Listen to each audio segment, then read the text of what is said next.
আসসালামু আলাইকুম, তনিমা তনুজ ব্লগে আবারও চলে আসলাম আরও একটি নতুন রেসিপি নিয়ে। ঝাল ঝাল করে কাঁচা টমেটোর রেসিপি।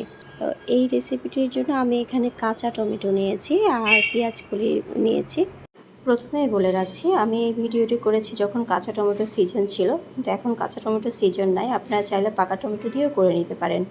তো চলেন দেখে নেই পুরো রান্নাটা। তো প্যানে আমি কড়াইতে তেল দিয়ে দিলাম আর তেলে পেঁয়াজ আর কাঁচামরিচ দিয়ে দিচ্ছি। এখানে আমি শুরুতে একটু ধনিয়া পাতা কুচিও দিয়ে দিচ্ছি, যাতে ফ্লেভারটা একটু ভালো আসে। পেঁয়াজ, কাঁচামরিচ আর ধনিয়া পাতা কুচি একসাথে ভেজে নেব। হলুদ গুঁড়া, মরিচ গুঁড়া আর লবণ দিয়ে দিচ্ছি। এখানে আর কোনো মশলা ইউজ করব না। তারপরে এই যে কেটে রাখা কাঁচা টমেটো আর পেঁয়াজ কলি দিয়ে দিচ্ছি। দিয়ে আমি হলুদ গুঁড়ার সাথে ভালোভাবে একটু ভেজে নিচ্ছি, মেখে নিচ্ছি। হলুদ গুঁড়া আর মরিচ গুঁড়ার মধ্যে ভালো করে একটু নেড়ে চেড়ে মেখে নিচ্ছি।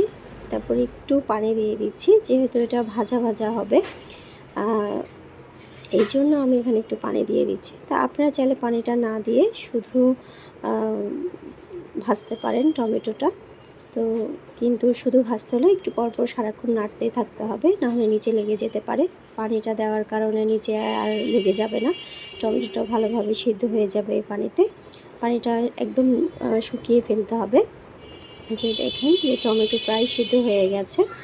তো এই যে রান্নাটা আমার কমপ্লিট হয়ে গেছে, এখন পরিবেশনের পালা। এই কাঁচা টমেটো ভাজিটা এতই টেস্ট হয় যে একটু ঝাল ঝাল করে যদি আপনি খান বা কেউকে খাওয়ান, সে খুবই পছন্দ করবে আর আপনার পাতিলের ভাত সবই শেষ হয়ে যাবে। আশা করছি আপনাদের পুরো রেসিপিটা ভালো লেগেছে। আপনারা বাসায় ট্রাই করে দেখবেন। এটা আপনারা পাকা টমেটো দিয়েও করতে পারেন, তবে কাঁচা টমেটো দিয়ে মজাটা বেশ ভালো হয়। আর যদি একটু ঝাল হয় তাহলে তো জাস্ট অসাধারণ লাগে। আপনারা বাড়িতে তৈরি করে জানাতে পারেন আমাকে কমেন্টে কার কেমন লেগেছে। এই যে দেখেন কত সুন্দর কালার হয়েছে কাঁচা টমেটো ভাজি পেঁয়াজ কলি দিয়ে। ভালো লাগলে ভিডিওটা শেয়ার করবেন, আমার পেজে একটা ফলো দিয়ে রাখবেন আর আমার ইউটিউব চ্যানেলটা সাবস্ক্রাইব করে পাশে থাকবেন।